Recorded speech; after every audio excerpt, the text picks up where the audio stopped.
Allie, and I'm going to kind of walk you through what type of therapy that I had for my multiple myeloma. But it's not just for my type of cancer.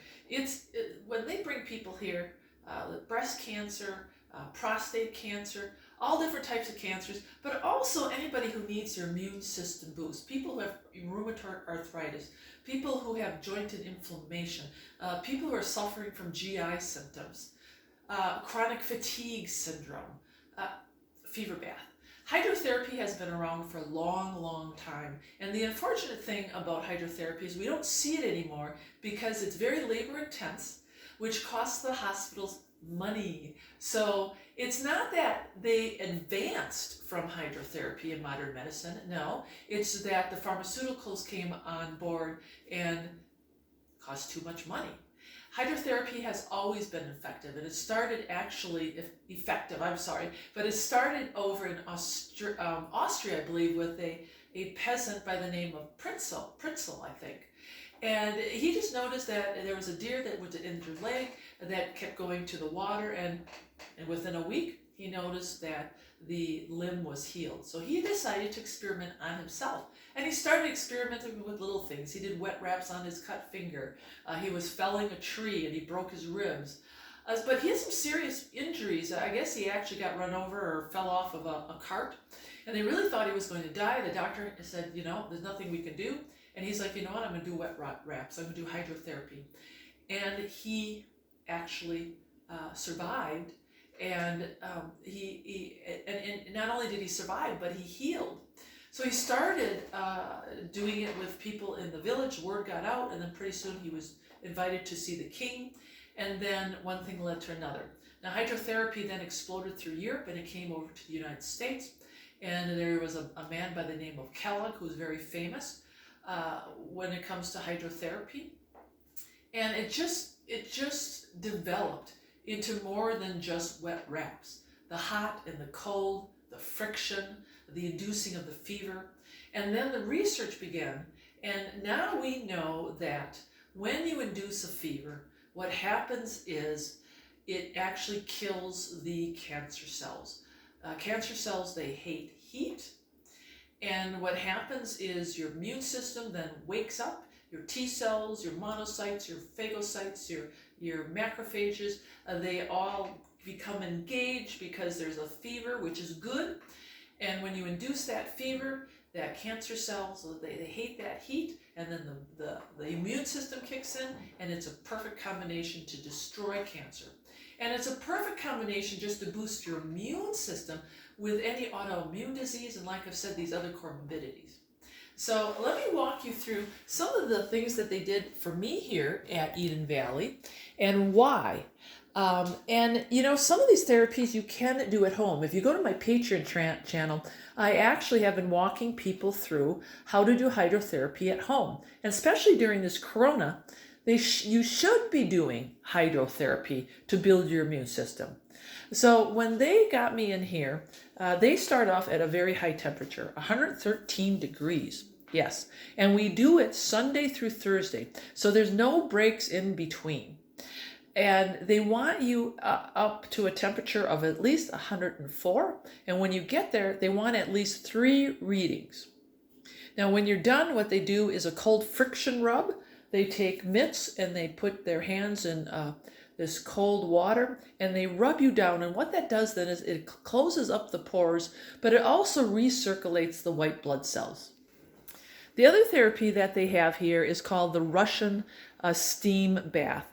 And actually, this is a therapy that I have posted on Patreon that you can do yourself. Now, this is one that obviously is manufactured, but you can do this at home with a chair and a pot of steaming water and a garbage bag and a blanket. But again, what this does is it gets the body to sweat out the toxins, stimulates the white blood cells.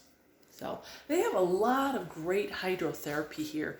And, they do mix it up because I had the fever baths for Sunday through Thursday, but then on Friday we get a dry sauna. Now here's the dry sauna, and the dry sauna gets very intense. And it's the same concept with the dry sauna. You want to induce that temperature. It's not going to be as tense as the fever bath, but it induces sweating. You know, if you think back into the days of the Romans, the Greeks, the athletes, what did they do? They had saunas, they had hydrotherapy, they had ice baths.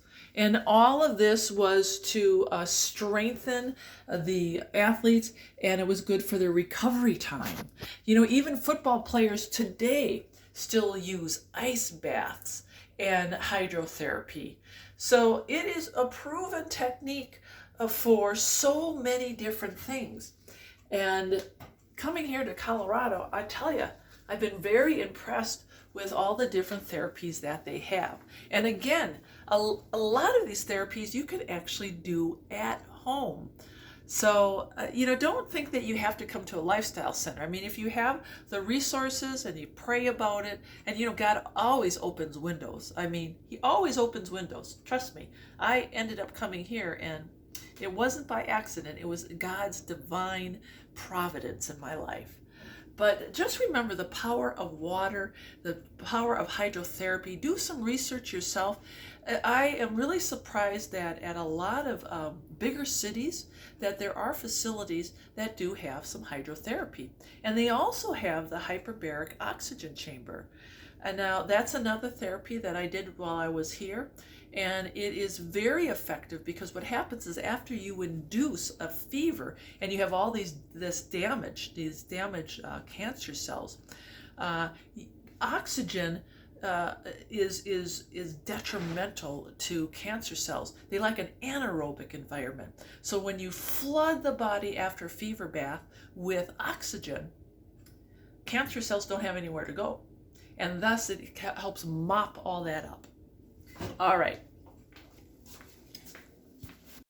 So there you go, my friends. Hopefully that gave you a little bit of an idea of hydrotherapy, some of the therapies that are used that are natural and are still being used to address things like cancer, inflammation, pain, viruses, you name it, you know, immune disorders, autoimmune disorders. Don't discount the fact that there is alternative treatments out there. They're available.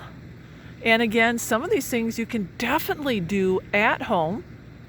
As I've said, I've already posted many of the treatments on my Pateron channel. And, you know, the sky's the limit.